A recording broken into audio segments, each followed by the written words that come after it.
Bonjour à tous et bienvenue dans cette nouvelle vidéo où on va voir ensemble les fonctions. Donc là on va effacer notre texte, déjà on va commencer par ça. Voilà, et ces fonctions sont bien évidemment tirées de notre fameux site internet modernworkplace.fr, exemple de fonction PowerShell. Donc là on a deux grosses options et deux gros exemples de fonctions. Donc le premier c'est rajouter un employé et le deuxième c'est créer un arbre généalogique. Donc on va commencer par créer un employé, ok, la première fonction, puis après on verra le reste, ok. Donc pour ce faire, en fait, c'est très simple. On va créer ensemble une fonction qui permet d'ajouter des employés dans une liste qui est un objet, ok. Donc pour ce faire, on va déjà déclarer $employé qui est égal à rien du tout, donc une liste, ok, une liste vide, ok. Ce $employé va avoir plusieurs valeurs dedans. On va prendre ensemble le nom, le prénom, l'âge, le poste, etc. On va mettre tout ça dans un objet.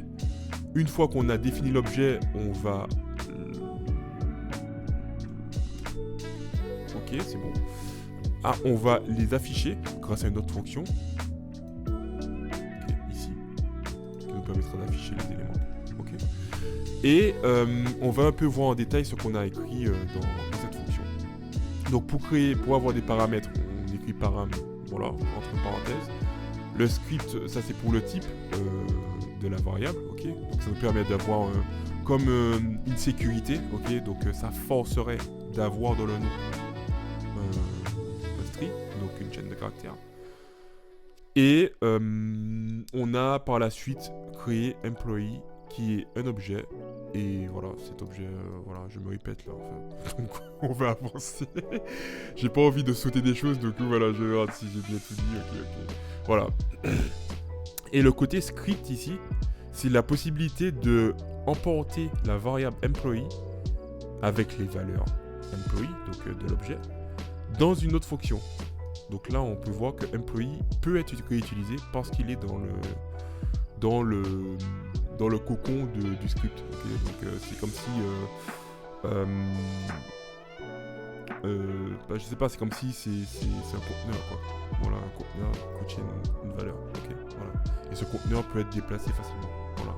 Un conteneur, ça permet de déplacer des choses et le protéger et avoir la même valeur. Ok, voilà. Et pour tout simplement ajouter un employee, ce qu'on va faire, c'est qu'on va rajouter on va rajouter la variable, on va l'appeler, cette fonction, grâce à ajouter employé. Donc on l'appelle tout simplement avec son nom ici, parce que quand on écrit une fonction, on écrit son nom ici. On l'ouvre ici et on le ferme ici. Okay, c'est tout simplement, et puis on met les paramètres, et puis on met les éléments à travailler là-dessus, donc les différentes valeurs. Okay. On fait ajouter employé, le nom, donc le nom qu'on a défini, le prénom, l'âge, le poste, ok. La date d'embauche, on ne met rien parce qu'il va le prendre automatiquement, parce que il va obtenir la date grâce à une fonction qui est la getDate. Et puis, on fait entrer. C'est quand tu veux là, entrer, voilà. Et si on essaie d'afficher, grâce à la fonction afficher employees, hop, yes.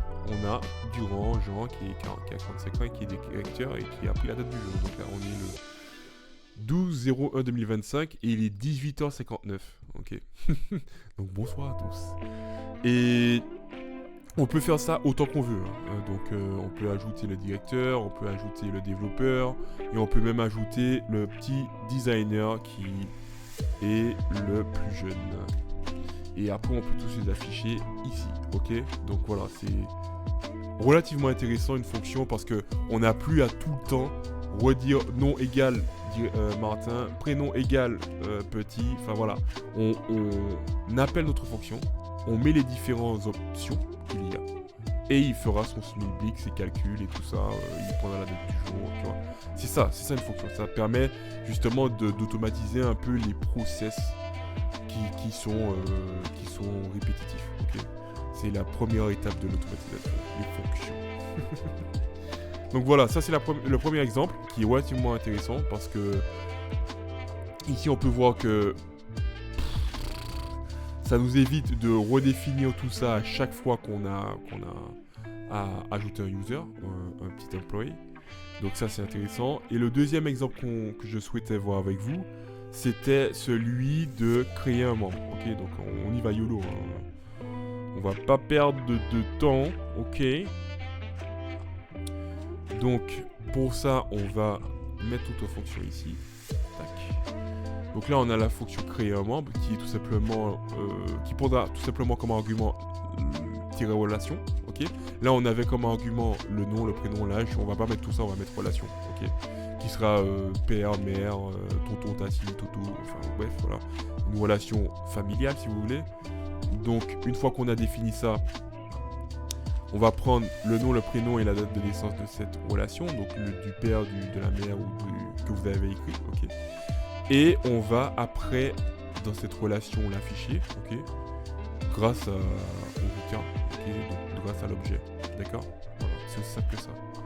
Et on a défini aussi une arbre généalogique parce qu'on ne va pas faire ça une seule fois, on va faire ça plusieurs fois. Comme le employee, on a plusieurs employés, donc là on a plusieurs membres de notre famille.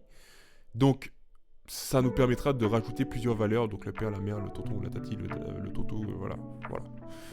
Et on commence tout de suite notre premier membre par le père. Ok. Commencer par papa. Donc, entrez le nom du père. Il s'appelle Taa. Le prénom, c'est... alors non, je me suis trompé, donc on va arrêter. On va afficher arbre généalogique pour voir. Il n'y a rien, voilà, bien évidemment. Et on va redéfinir, on va commencer. Donc là, j'ai fait CTRL-C. Hein, okay. Donc le nom du père, on va mettre T-O-O-T. T-O-O-T. Le prénom, on va mettre Toto. La date de naissance, on va mettre 1930. Après, on va créer un pour la mère, qui va être...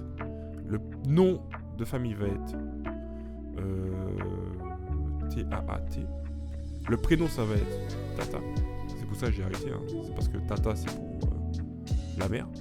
Et la date de naissance, ça va être 1935. Okay. Après, on va créer l'oncle qui va s'appeler, qui a comme nom de famille Tata. Est-ce qu'on met Tata non, on va mettre l'oncle, c'est... On va arrêter. On va recommencer, on va mettre oncle côté papa.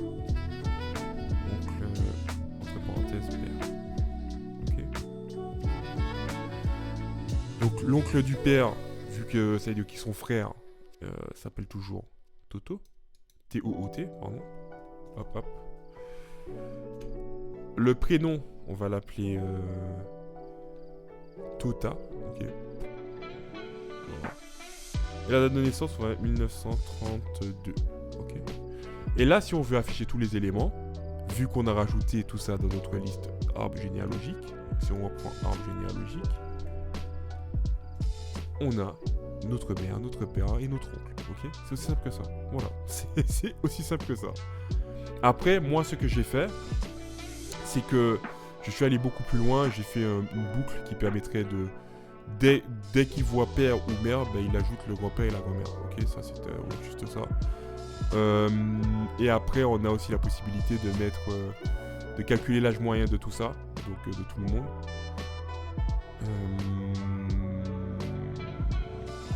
Est-ce qu'on le fait vite fait? Ouais, on le fait vite fait. Donc là, on a notre beau for each. Donc si... Donc parent c'est défini par rapport aux valeurs de l'arbre généalogique. Donc le parent c'est égal à ça, puis tout ça. Et une fois que tu as le parent, bah, tu prends la relation. Donc tu prends cette colonne là dans tout l'objet. Et tu regardes s'il contient père ou mère. Donc c'est égal père ou mère. Et là, quand c'est comme ça, eh bien tu rajoutes à la fonction, à l'arbre généalogique, pardon, donc la liste.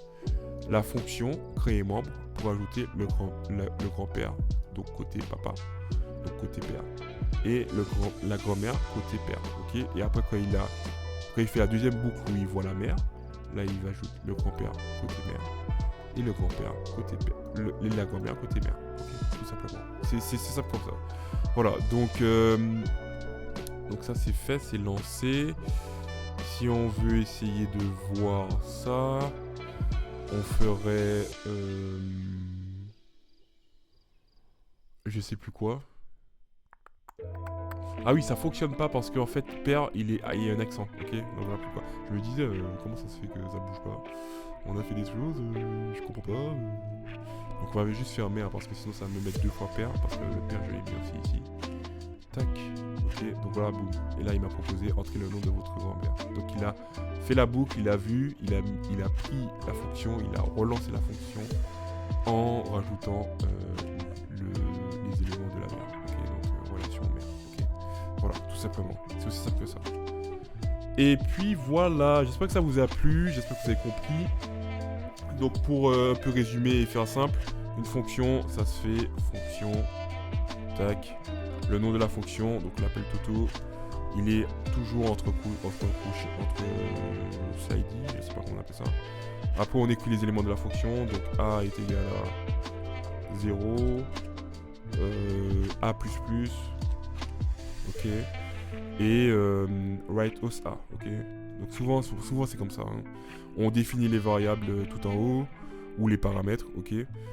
Une fois qu'on a défini les paramètres, on fait notre calcul, notre petit schmilblick, donc A++, A-, A divisé par 2, A est égal à ça moins ça, enfin voilà. Et après on renvoie la sortie en faisant return A, ok. A est égal à... voilà, ok. Et après on appelle notre fonction, parce que sinon ça va jamais fonctionner. Ok, A est égal à 1. On rappelle, A est égal à 1. Ok. Donc voilà, c'est un peu ça. C'est aussi simple que ça. Et pourquoi ça n'incrémente pas? C'est parce que A est égal à 0. Donc il va avant tout dire que A est égal à 0 et après A++. Donc par contre, si je fais ça, ok, et je fais Toto, A est égal à 69. Oula. A est égal à 69. A est égal à 69. Bon, je sais pas du tout. Mais voilà, vous voyez un peu l'idée, c'est de faire une fonction qui va juste réexécuter. Je pense que le A là, le $A, c'est quelque chose que j'ai déjà fait plus haut en fait. Mais voilà, c'est pour ça. Il n'y a pas de mal. C'est parce que j'ai fait beaucoup de tests avant. Donc voilà pourquoi. J'espère que ça vous a plu. Passez une bonne fin de journée, une bonne fin de soirée. Amusez-vous bien avec PowerShell. Les fonctions, c'est quelque chose qui est extrêmement utilisé. On le voit vraiment partout dans les scripts. Donc vraiment, essayez de maîtriser ça. Sachez que ce ne sera pas la dernière vidéo sur laquelle je vais m'exprimer sur les fonctions. Ne vous en faites pas. Ça, c'était juste pour vous donner un petit avant-goût. C'est quand même très intéressant de voir ensemble les fonctions et savoir aussi comment les utiliser. Okay, donc fonction, nom de la fonction, action de la fonction entre slidey et puis le return pour envoyer le résultat. Voilà. Et après, une fois que c'est fait, on appelle la fonction. Surtout, on appelle la fonction. Ce côté on appelle la fonction, on l'oublie souvent. Donc sachez qu'il ne faut pas oublier parce que sinon ça ne fonctionnera pas. Ok ? Allez, on va vous laisser sur ça. Je vais vous embrasser et passer une bonne soirée.